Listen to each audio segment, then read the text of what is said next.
is a foam roller hip and pelvis mobilization, so it can be helpful for improving hip range of motion or sometimes for some SI joint issues.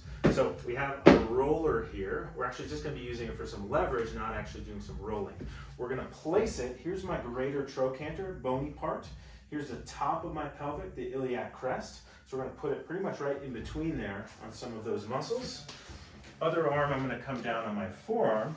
This bottom knee is going to be on the ground. A little bit of an angle. You can figure out what's most comfortable for you. But I find about a 45-degree angle between the roller is about right for most people. This other leg is going to come forward, so my knees are and my femurs are parallel to each other. From there, I'm going to take some slow, deep breaths. And movement number one is I'm going to try to drive this knee forward above my top knee and then back. Okay? This is a small, pretty gentle motion. So I'm only getting maybe an inch backwards motion and then maybe 2 or 3 inches on this forward motion. All right, my hip, top shoulder are moving together. I'm not trying to force this by throwing my shoulder back further or throwing my shoulder forward further. Again, gentle and rhythmic.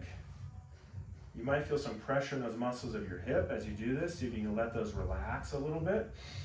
Taking some big deep breaths, not holding your breath here.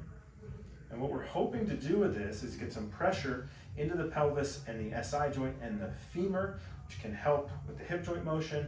And then this rocking motion up top, I'm drawing my pelvis forward and back, so that can improve hip rotation on this bottom side. All right, so I'm going to do this for about 60 seconds and then see how you feel. But again, this should be comfortable, no pain, and it should be a fairly small motion. If you can go a little further as you go, like now I'm going a little further because I'm probably improving my motion, that's okay, but I'm not forcing anything, and I should feel like I'm just kind of rocking my body back and forth over this bottom leg.